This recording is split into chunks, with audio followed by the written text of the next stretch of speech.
Hello everyone, आज जो हम प्लांटेशन क्रॉप डिस्कस करने जा रहे हैं वो है हमारा कॉफ़ी। लास्ट क्लास में हमने टी को डिस्कस कर लिया था। उससे पहले हम क्लासिफिकेशन ऑफ प्लांटेशन क्रॉप को डिस्कस किए थे। आई होप आप ये दोनों लेक्चर्स देख लिए होंगे, बहुत इंपॉर्टेंट है। प्लांटेशन क्रॉप से बहुत सारे क्वेश्चन पूछे जाते हैं, ठीक है। तो आज हम स्टार्ट करेंगे कॉफ़ी। सबसे पहले हम बॉटनिकल डिस्क्रिप्शन यानी कि इंट्रोडक्शन पार्ट से स्टार्ट करेंगे। सबसे पहले इंट्रोडक्शन में बॉटनिकल नेम इंपॉर्टेंट है, कॉफ़ी स्पीसीज, ठीक है। फैमिली रूबिएसी होता है, इंपॉर्टेंट है, स्टार्मार्क कर दे रहे हैं, ठीक है।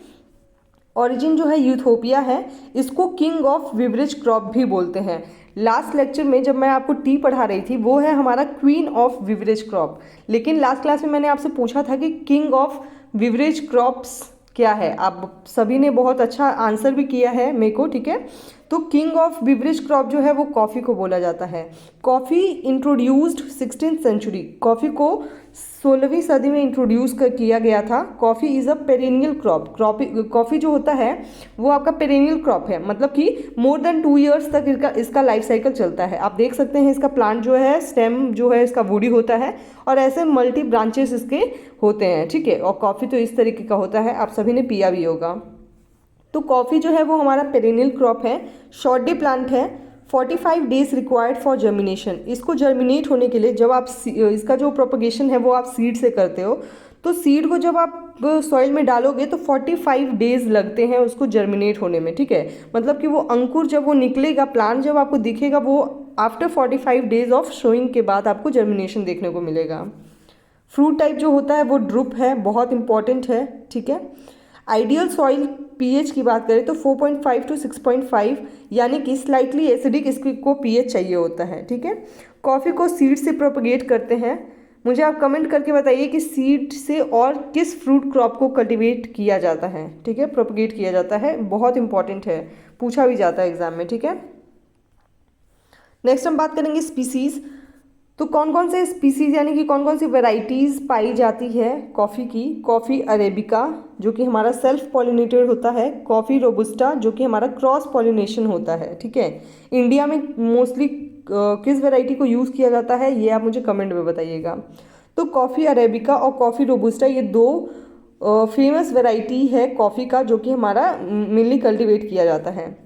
स्पेसिंग की बात करें तो स्पेसिंग जो अरेबिका का है वो हमारा 1.5 to 2 मीटर है। प्लांट टू प्लांट जो डिस्टेंस है हमारा वो 1.5 to 2 मीटर तक होना चाहिए अरेबिका वैरायटी, और रोबुस्टा का जो है वो हमारा 2.5 मीटर डिस्टेंस होना चाहिए, ठीक है। ये भी इम्पॉर्टेंट है। वैरायटीज़ की बात करें तो वैरायटीज़ जो है वो हमारा कैंट्स है, अर्लीस्ट वैरायटी ऑफ अरेबिका, ठीक है। अरेबिका का अर्लीस्ट वैरायटी है। सैन रोमन म्यूटेंट वैरायटी है ये, और सिन 795 या फिर सिन 9 और करवेरी, ये सारे हमारे जो है वो हमारा कॉफ़ी का वैरायटी है। देखिए कंफ्यूज नहीं होना, ये हमारा स्पीसीज़ है, मतलब कि वैरायटीज़ को ही दो स्पीसीज़ में डिस्ट्रीब्यूट किया गया है, कॉफ़ी अरेबिका और कॉफ़ी रोबुस्टा। इसके अंदर हमारा डिफरेंट वैरायटी आता है, ठीक है। जैसे कि आप देख सकते हैं कि कॉफ़ी अरेबिका के अंदर ही हमारा कैंट वैरायटी आ रहा है जो कि हमारा अर्ली वैरायटी है, ठीक है। सैन रोमन हो गया, म्यूटेंट वैरायटी है। सिन 795 है, सिन 9 है, करवेरी है। ये सारा हमारा कॉफ़ी की वैरायटीज़ है, ठीक है। फ्लावरिंग टाइम की बात करें तो फ्लावरिंग यानी कि फ्लावर जो इन्फ्लोरेसेंस जब निकलता है वो हमारा सितंबर टू मार्च में निकलता है, ठीक है। प्लांटिंग सीजन की बात करें तो जून टू दिसंबर, जून से लेकर दिसंबर में इसका मेन प्लांटिंग किया जाता है by the help of seed, ठीक है। ट्रेनिंग सिस्टम की बात करें तो कॉफ़ी में जो ट्रेनिंग सिस्टम होता है वो हमारा सिंगल स्टेम सिस्टम किया जाता है, ठीक है, जो कि मोस्ट कॉमन मेथड है हमारे इंडिया में। अब थोड़ा सा इसमें देखिए, पिछले वाले इमेज में मैंने आपको यहाँ पे अच्छे से दिखाया भी है।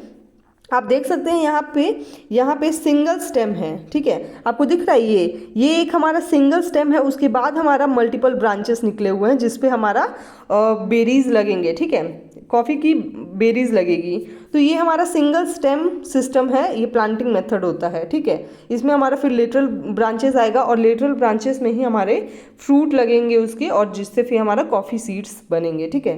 तो ट्रेनिंग सिस्टम की बात करें तो कॉफ़ी को हम सिंगल स्टेम सिस्टम से करते हैं। मोस्ट कॉमनली मेथड जो है, कॉमन मेथड जो है इंडिया में इसी को यूज़ किया जाता है।